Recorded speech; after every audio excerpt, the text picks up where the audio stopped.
Jelovica, ki je tipičen primer kraške planote predalpskega sveta, pred Ivlici.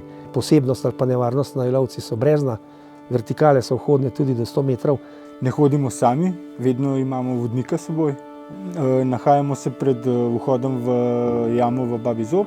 V jami je več dvoran, vsaka dvorana ima svoje posebnosti, kot naprimer dvorana Podob, kjer vidimo tudi poškodbe, ki so jih naredili ljudje. Posebej moram poudariti, da pač to moramo čuvati, da bomo učili zdajšnje generacije, vse bodoče generacije, da karkoli smo že posvinali, da počistimo za sabo, moramo vse takale področja izjemno čuvati, paziti pa opozarjati vse, ki so v taki drugačni aktivnosti na Jelovci, da slučajno po pomoti ali pa celo za nalašč kaj ne naredijo, ker to se pokaže v podzemlju vse. Skrb za Jelovico je zanesljivo tudi skrb za vodne vire in za vodo kot tako, kajti te vode pravzaprav dajejo karakter ne samo Jelovici, ampak dajejo karakter seveda potem celi dolini, ki je po enem glavnih potokov dobila ime. Dva velika izvira sta v tej bližini, blizu Kamne Gorice. To sta en največjih izvirov nasploh tudi v Sloveniji, Kroparca, in pa drugi največji izvir Lipnica.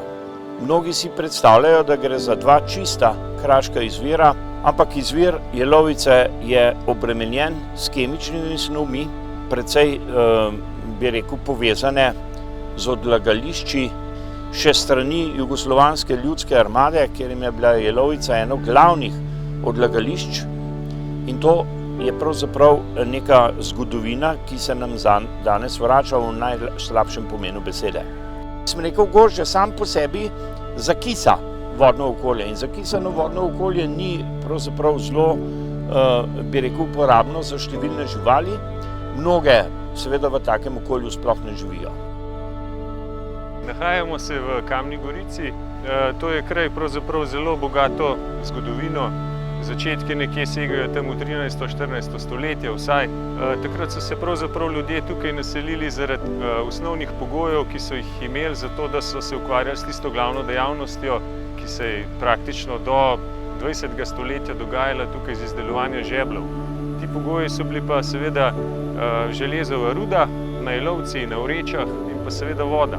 Voda je bila zelo pomembna za poganjanje teh vodnih koles.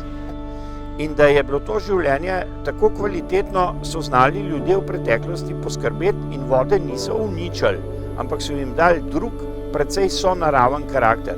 Lahko se učimo iz te zgodovine ali naučimo marsikaj, in če to primerjamo z današnjim upravljanjem voda, pravzaprav nismo nobenega koraka naprej naredili, ampak vsaj dva nazaj.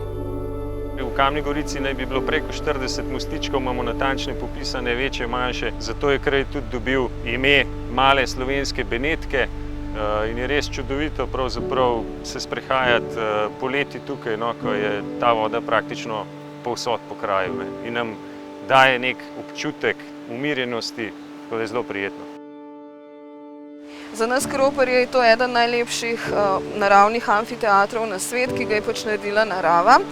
Obkroža nas pa Jelovica in Jelovica je tista, ki je Kroparjem dobrih 800 let dajala kruh. Smo zelo vezani na te tradicije in ena od teh tradicij je tudi metanje luči v vodo oziroma spuščanje barčic.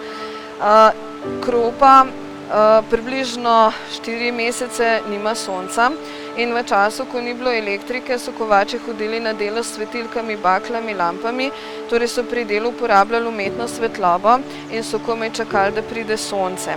Mi moramo spoštovati preteklost, ker brez preteklosti ni sedanjosti in brez preteklosti sedanjosti tudi prihodnosti nimamo.